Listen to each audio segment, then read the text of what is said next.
ചേട്ടാ ആ ബുക്ക് വായിച്ചു കഴിഞ്ഞതേ ഉള്ളൂ. ഭയങ്കര ബ്യൂട്ടിഫുൾ ആയിട്ടുണ്ടെന്ന് വെച്ച് കഴിഞ്ഞാൽ നമ്മുടെ കോളേജും കുറേ നിങ്ങളുടെ കുറേ സഭക്കാരും അതുപോലെ തന്നെ നമ്മുടെ സ്റ്റുഡൻറ്റ് ബെഞ്ചും ഒക്കെ പിന്നെയും ശരിക്കും ഞാൻ പറഞ്ഞു കഴിഞ്ഞാൽ കോളേജിൽ പോയി ഒരു ലൈഫ് കൂടി ജീവിച്ച പോലെയായിരുന്നു. ഒരു പ്രാവശ്യം കൂടി പോകാൻ കൊച്ചിരിക്കുമ്പോഴത്തേക്കും ഒരു അവസരം കിട്ടിയിട്ട് നമ്മൾ പോയി നല്ലൊരു മൊമെന്റ് അവിടെ സ്പെൻഡ് ചെയ്ത പോലെ കുറേ കാര്യങ്ങളുണ്ടായിരുന്നു ബുക്കിൽ. പിന്നെ വെച്ചാൽ വേറെയും കുറേ കാര്യങ്ങൾ ഒരുപാട് കണക്ട് ചെയ്യുന്ന കാര്യങ്ങളുണ്ട്. അപ്പം ഒരു തുടക്കക്കാരനാണെന്ന് പറഞ്ഞിട്ട് തന്നെ അതിലൊക്കെ ഉപരി ഭയങ്കര എക്സ്പീരിയൻസ് ആയിട്ട് എഴുതുന്ന പോലെ ഉണ്ട്. തുടക്കക്കാരനാണെന്നുള്ളൊരു അങ്ങനെ ഒരാളുടെ ബുക്ക് വായിക്കുന്ന ഫീലേ നമുക്ക് തരില്ല. ഈ പറഞ്ഞ പോലെ വേറെ ഒരുപാട് കാര്യങ്ങൾ നമ്മൾ കണക്ട് ചെയ്യുന്നുണ്ട്. ഭയങ്കര സിമ്പിൾ ആയിട്ടുള്ള ലാംഗ്വേജ് ആയതുകൊണ്ട് ഭയങ്കരമായിട്ട് കണക്ട് ചെയ്യുന്ന കാര്യങ്ങളുണ്ട് ഇതിൽ.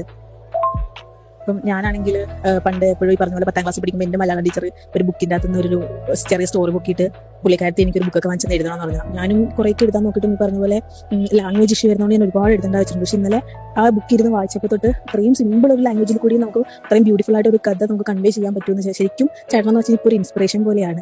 അത്രയും സിമ്പിൾ ആയിട്ടുള്ള ലാംഗ്വേജിൽ ഇങ്ങനെ നറേറ്റ് ചെയ്ത് വെക്കുക എന്ന് പറഞ്ഞു കഴിഞ്ഞാൽ ഒരു ചെറിയ കാര്യമൊന്നുമല്ല. നല്ല രസമുണ്ട്. ശരിക്കും അതൊരു മൂവി ആയിട്ട് തന്നെ കാണാൻ പറ്റിയിരുന്നെങ്കിൽ എന്ന് വിചാരിച്ചു. പക്ഷേ വേറൊരു ഇത് വെച്ച് കഴിഞ്ഞാൽ നമ്മുടെ മുമ്പിൽ കൂടി ക്യാരക്ടേഴ്സ് വരും. ഞാൻ എൻ്റെ മനസ്സിലെ ഓരോ ക്യാരക്ടേഴ്സിനെ ഞാൻ കണ്ടു മറന്ന നിങ്ങളെപ്പോലുള്ള ഒരുപാട് സഫീകാരുടെ മുഖമുണ്ട്, കോളേജിൽ നല്ല ഫ്രണ്ട്സ്, നല്ല മൊമെന്റ്സ്, അതെല്ലാം വന്നിട്ട് ചേട്ടാ ഇനിയും ഒരുപാട് എഴുതാൻ പറ്റട്ടെ, നല്ല നല്ല ബുക്കൊക്കെ എഴുതട്ടെ. അതുപോലെ ചേട്ടൻ്റെ ഒരു സിനിമ നമുക്ക് ഉടനെ തന്നെ ഇത് തിയേറ്ററിലൊക്കെ കാണാൻ പറ്റട്ടെ. അതിനുള്ളൊരു ഭാഗ്യം ഉണ്ടാവട്ടെ. എന്തായാലും ഓൾ ദി ബെസ്റ്റ് ചേട്ടാ.